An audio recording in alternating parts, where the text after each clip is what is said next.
Hey everybody, DIY Dad here. Welcome back to the channel on a very windy fall day here in Minnesota. Hopefully that's not throwing off the microphone too much. Today we're going to take a look at winterizing my Shamrock 233S hybrid camper. Newer campers have a mechanism. If you have this antifreeze port, inlet port on the back, you can actually do this completely yourself. I watched the guy do it and was shocked at how easy and how little tooling is actually required for this. Even more shocked then when I got the bill for having him do it. So today, I'm going to walk you through how to do this yourself, save yourself a bunch of money, and go through the process start to finish. Here we go.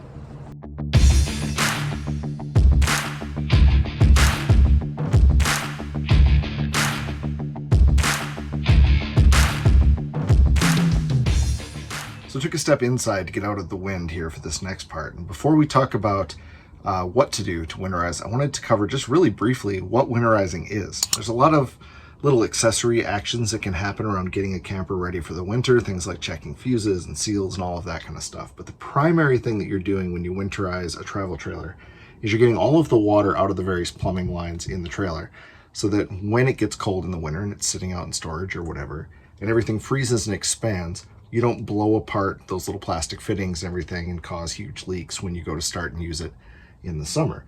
So what we're going to do today is really two main steps. First, we're going to drain out and pull out as much water as we can.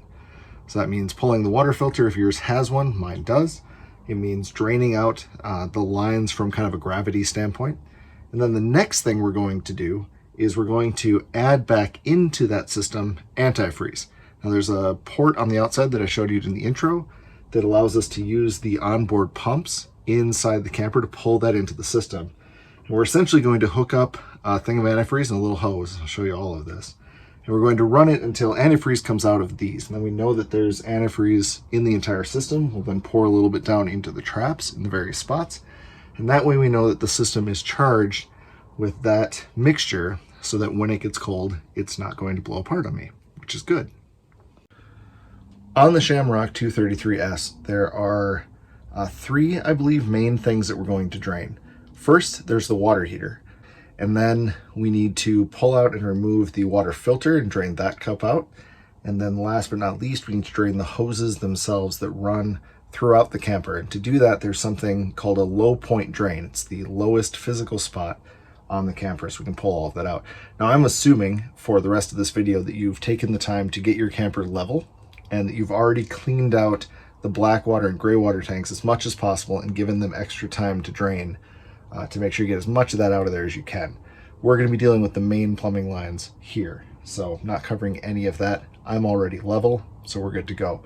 First thing we're going to do then is deal with the water heater. So if we're clearing the water heater out, we're going to do that on the outside, and we're going to do that by pulling one of the main plugs on the outside, and I'll show you that right now. To drain the water heater, we're going to open this access cover, so there's this guy, popping that down. And we're going to pull out the anode tube, which is this guy right down here. Oop, right there. That's a replaceable piece. It's something that you should replace every 1 to 2 years, depending on how corroded it is. And pulling that out is going to let that hot water tank drain. You can also release any pressure that's in it by pulling up on this vent.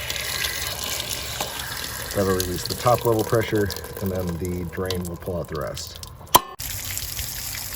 All right, tube is removed. You can see this is probably need a replacement for next year, and the water is going to drain out of there. We're going to let that drain, and while that's draining, we'll go around to the back and we'll deal with the water filter. Coming around to the back of the camper, the water filter is accessed through this rear storage compartment on the 233S, and it's behind this false panel. So this side has Velcro on it. That side has 2 screws that you have to pull. So I'm going to pull those screws out, and the panel can kind of shift and peel free, and we'll be able to access the water filter and one of the levers we'll need later for the pump. With the panel removed, we can see the water filter housing. It's in that little cup full of water. And then this bypass switch, which we'll need when we get to the antifreeze step. So we'll be back here in a minute. But initially what we're going to do is spin this cup counterclockwise to release it, pull it out, drain the water out. Depending on how long or how old your filter is, either toss your filter or dry it out to use for next year. We just put this one in, so we'll be using it again. What we don't want to do is allow that filter to get soaked in antifreeze when we do that last step. So we're going to need to pull it out and replace this cup empty when we're done. So with the filter removed and the cup reinstalled, we can then move around to the last step of draining this, which is to get to the low point drain. And low point drain is going to be somewhere along the side of your camper, depending on your model year, and you'll find it with a sticker that says low point drain. Now underneath the camper, somewhere under here, there's going to be two little hoses that stick down that are the lowest spot in the camper for the water, and we're going to crawl under there and remove them. Not remove them, uncap them. So this one took me a minute. I was actually looking around and had to do some research online, and then finally figured out where the low point drains are on this camper, because they're in a weird spot. So I'm going to lay underneath and show you this, because it's not easy to find on my camper.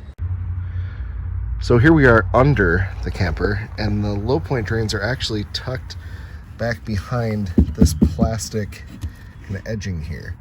So these are the two drains that we need to open up. So we're just going to unscrew these caps. I'm probably going to pull this down out of the way to even get them to come loose. We'll pull those caps off and allow all the water to drain off. If I have to, I can remove that screw down there to give me a little bit more clearance on this piece of plastic, but it shouldn't be too bad. All right, we'll let that continue to drip and drain until those are fully done, and then we'll put those caps back on. Because these are PEX lines, you'll probably need 2 wrenches like I had to do, one to hold the fitting and one to release the cap, otherwise it's just going to spin within the PEX. We're just going to pause here for 1 second, because it's worth noting that when I filmed this, I actually made a mistake. When you are draining your system from the low point drains, it's important that you go into the camper and open up a faucet or two to allow air to come into the lines so the water will flow out. You'll see in the next part that a bunch of fresh water is still trapped in the lines even after I let the low point drain, because it was stuck in there via vacuum pressure. Had I opened up the lines, it would have just pulsed a bunch of air out, and then the antifreeze would have come right away. So once we've got the water drained out of the low point system and the water heater, and we've taken off and replaced the filter cartridge, now it's time to fill the system with antifreeze to make sure that any remaining moisture isn't going to cause a problem for us as it gets colder and colder into winter here. And when we do that, we don't want that antifreeze to come pouring out of our water heater, because we're going to leave that anode rod out.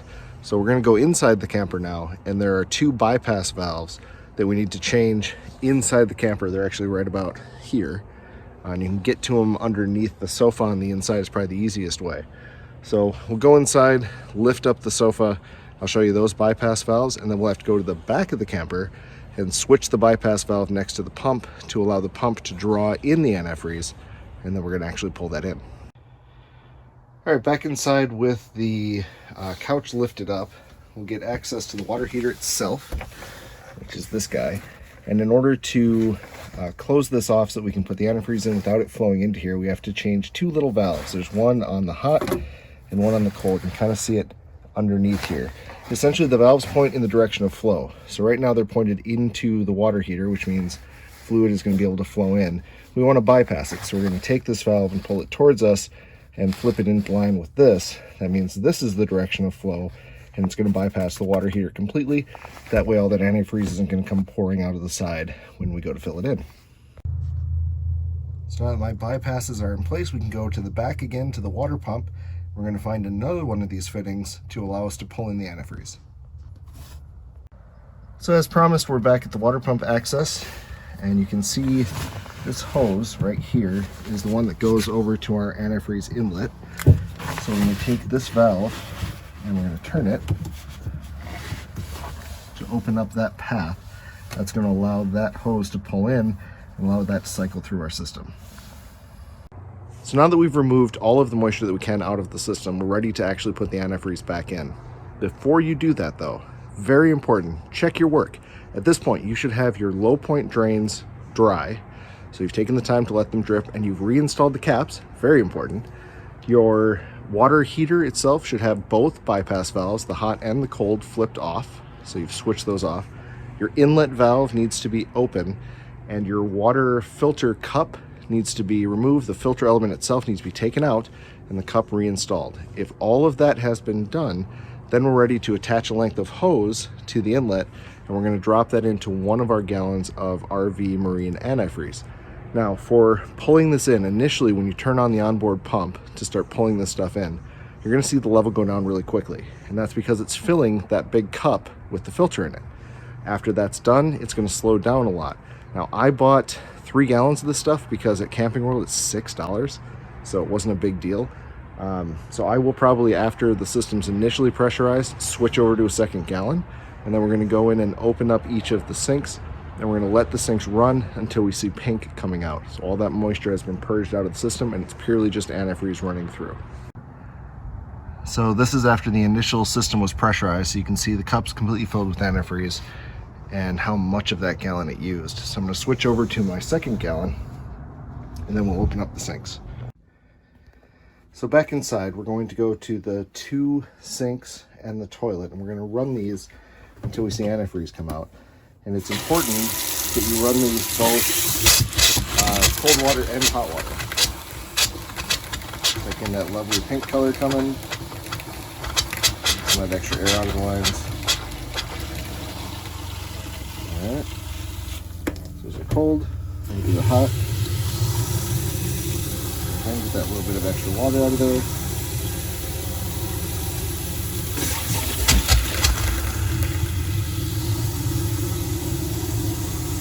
And once it's running tank, you're good to go.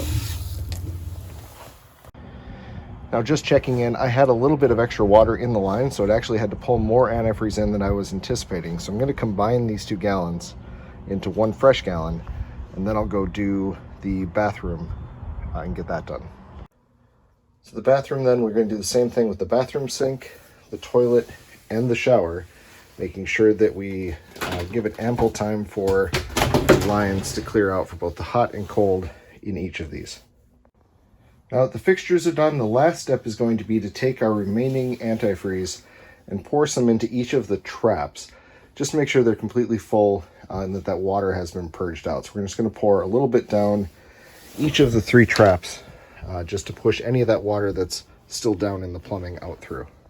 So that's it really. I'm going to close up the various panels. I am switching the valve on the antifreeze inlet back to its off position, and then I'll reinstall kind of temporarily the cover, since I'll have to get in there and deal with the water filter in the spring anyway. So I'm switching that over. The water heater tank bypass valves are going to be remaining in their bypass position. I'll have to switch that back as part of getting this thing ready to go in the summer, because I want to keep those lines pressurized with antifreeze throughout, so that I don't have to worry about any air getting in there, things freezing, things like that. So switch this one to close.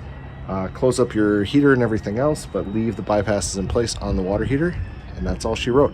All told, it took me 2 gallons of antifreeze to do this. So that's all there is to it really. I think I spent $20 total in supplies and 25 minutes or so to get this project done. As long as you're careful, do your own research on your particular camper trailer, make sure there aren't any special things you have to do with yours. But for this one, I'm done, and I'm confidently ready to let this thing go into storage. So this being the end of a DIY dad video, I owe you a dad joke. So given it's nice and cold out here, what do farmers wear when they get cold out in the field? A harvest. All right, remember, with any DIY project, the most important step is just to do it. You guys have a safe and wonderful holiday season. We'll see you on the next video.